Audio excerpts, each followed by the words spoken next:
The officer's palm landed on his painted cheek like a gavel, loud, humiliating, meant to be the last thing the city would see of him. Instead, the Joker closed his eyes, smiled as if a secret had just been told, and the smile did something to the room. It rearranged the air. Cameras flashed. Whispers braided into a single question that nobody wanted to ask aloud. Who had really been arrested here? They booked him under bright lights and careful paperwork, but the slap lived on in every phone clip, in every officer's afterthought. It wasn't the pain that mattered. It was the message. Someone had crossed a line. And lines, the Joker believed, were invitations. He walked into custody with hands cuffed, but his mind was already elsewhere, counting, mapping, collecting debts the city had never labeled as due. Tonight would not be about escape. Tonight would be about ledger entries, about correcting a balance the system had long refused to see. The thing about chaos is it needs a reason. The thing about revenge is it makes even monsters feel like men. When the cell door clicked and the corridor lights hummed back to life, the city outside took a breath it didn't know it was holding. Somewhere between a bruise and a smile, something darker and more precise began to stir. He slept like a ledger being closed, eyes shut, breath measured, every muscle pretending to be a man, resigned to his fate. The cell smelled of bleach and old coffee. Beyond the bars, the city performed its usual litany of lights and sirens. But sleep for the Joker was never surrender. It was rehearsal. He tasted the slap in his mouth like salt and turned it into a map. Each bruise became a coordinate, each humiliation a promise. He had come into custody with cuffs on his wrists and an arithmetic in his head. Small injustices stacked until they demanded repayment. News feeds argued about him. Pundits debated whether a man who grinned in the face of pain could be a hero or a monster, and the city did what it always did when faced with discomfort. It chose a side and cheered. None of that mattered to him. What mattered was the pattern. The mayor's charity that refused payouts to a neighborhood whose children drowned in a broken drainage system. The precinct's internal memos that called dissent noise. The judge who issued lenient sentences to men whose hands were sticky with money. These were not simply crimes to the Joker. They were choices, and choices to him required balancing.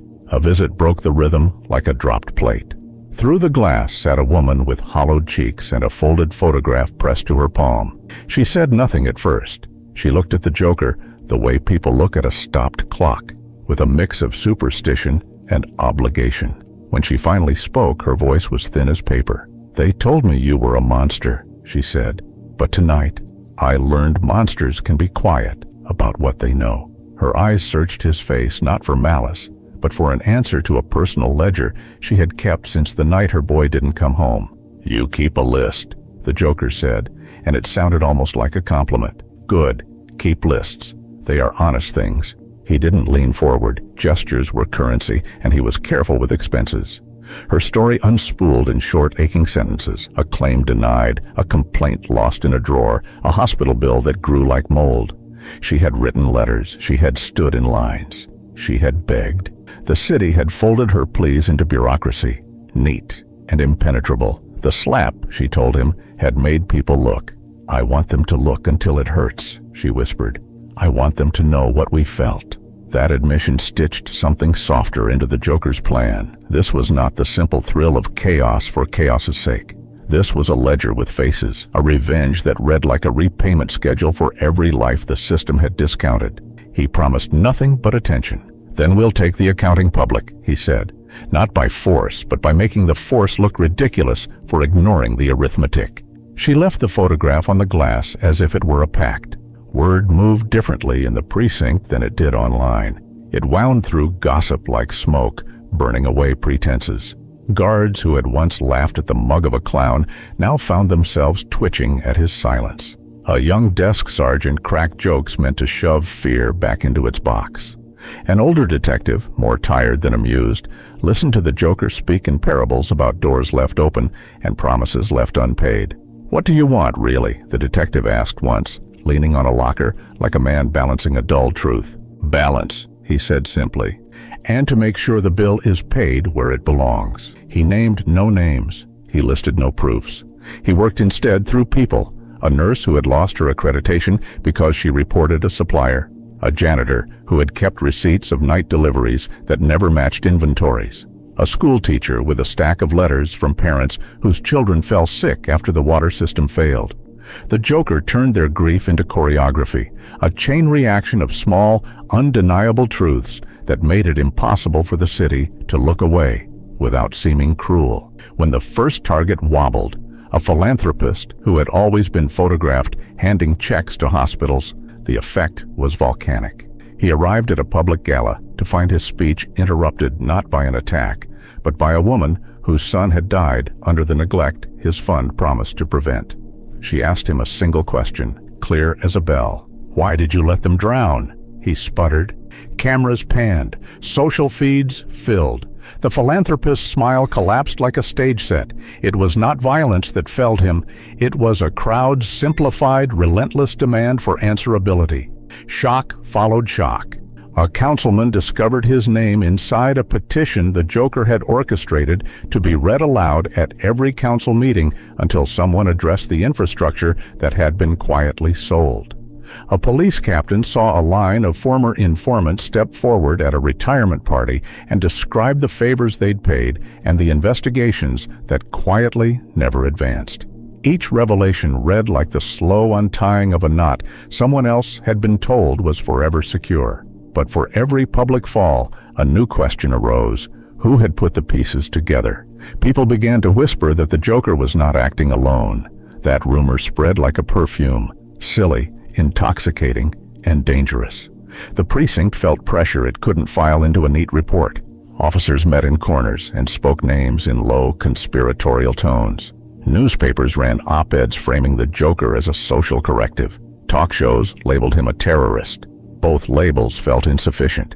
Then, in the throb of the city at night, when the cameras had dimmed and the mother's photograph had been returned with a single neat crease across its corner, a message came through the chain of custody no one expected.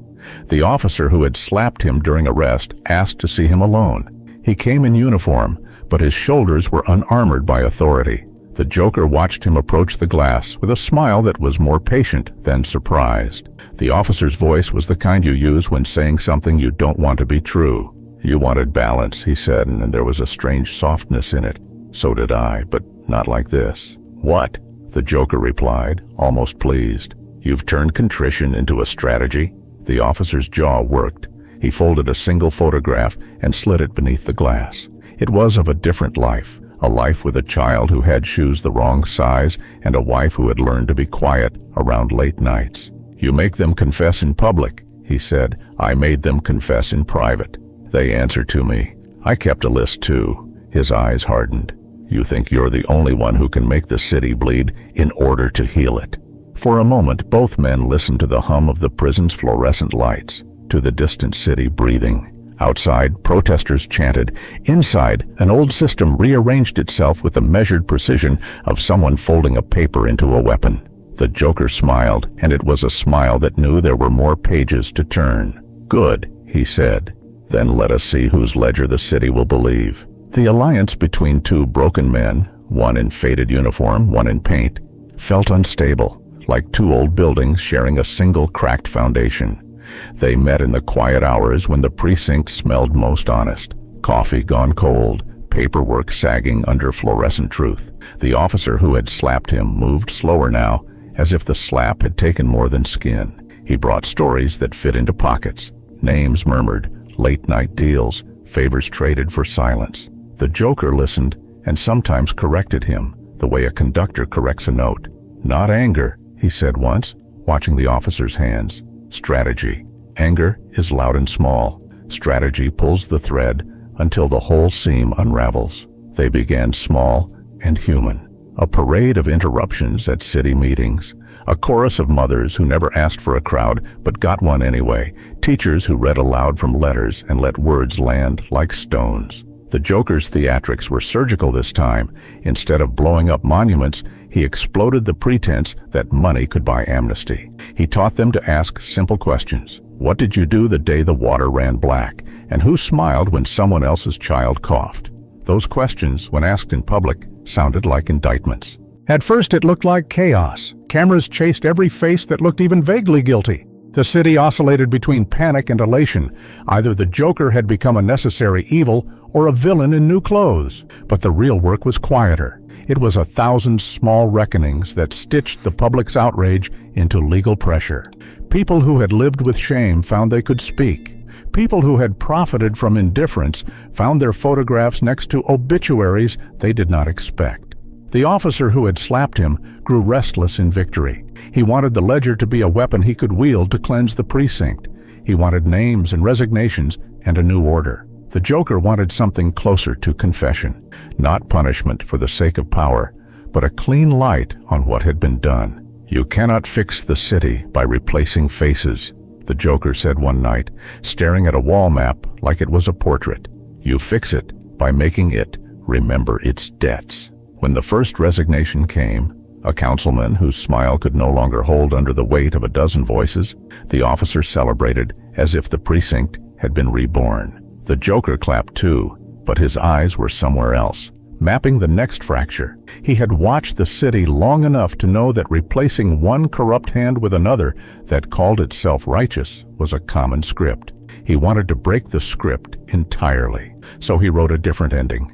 At a packed hearing meant to be catharsis, he walked to the stand with cuffs heavy on his wrists and an unhurried smile. The cameras leaned forward like vultures. He turned outwards to the room, and then, in a voice that made people look at the small human things they had been avoiding, he told a story, not of schemes, but of consequence. He spoke of a child who learned to count the days until her father returned, and learned instead to count the holes in the ceiling.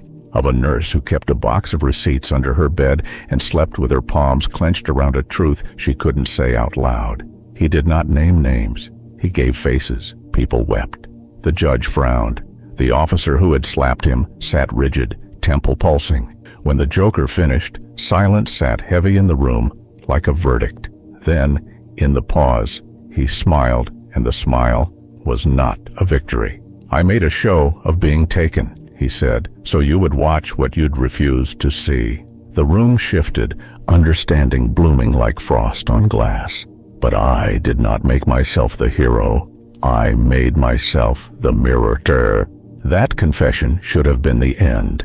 It was not. The officer who had trusted himself to keep a private list, who had thought he could steer the city from within by selecting which sins to expose and which to hide, stood up and accused the Joker of manipulation. He called him cowardly and theatrical, a man who hid behind sentiment while others paid real costs. The courtroom swelled with noise. Someone shouted. Cameras snapped like a flock of startled birds. And then, in a move that felt less like surprise and more like inevitability, a woman from the back stepped forward. She was the mother who had once left a photograph on the glass. Her hands trembled, but her voice did not. She looked at the officer who had slapped the Joker and then at the Joker himself and spoke the sentence that unstitched the room's remaining illusions. "You both wanted the same thing," she said. "Only you counted different currencies. One of you kept a list to punish. One of you kept a list to remember." For a heartbeat, neither man knew how to answer. The officer's jaw tightened. He looked suddenly very young and very tired. The Joker tilted his head, a childlike curiosity in the smile that had once been a threat and now felt like a question offered to the world. "We both thought we could close the ledger," the Joker said.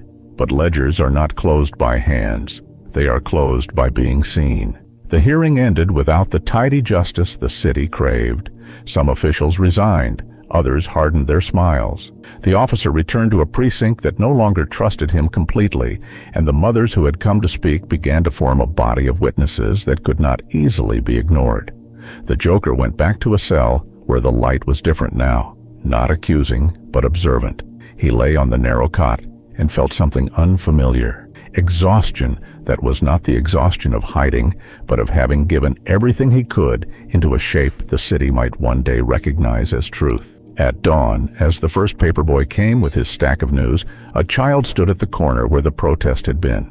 He watched the headlines flutter like captive birds, and then, almost absent-mindedly, he brushed his lips into a small, crooked grin that had no paint and no pretense. There was something in that smile that made the officer look twice. It was not a villain's grin, nor a hero's. It was a beginning. The Joker, listening through a wall and an officer's belt, closed his eyes. He had not saved the city. He had not destroyed it. He had made it look, and in that looking, he had left behind something more dangerous than terror and more hopeful than law: a question. The last image the city would argue over for years was not of a crime or a confession, but of a small, unpainted smile that might have been the start of its next accounting. Sometimes the most dangerous revenge isn't blood or fire. It's truth spoken so loudly it can't be ignored. If this story made you question who the real villain was, then the Joker already won. Stay with us, because some smiles aren't meant to fade, and some stories don't end when the screen goes dark.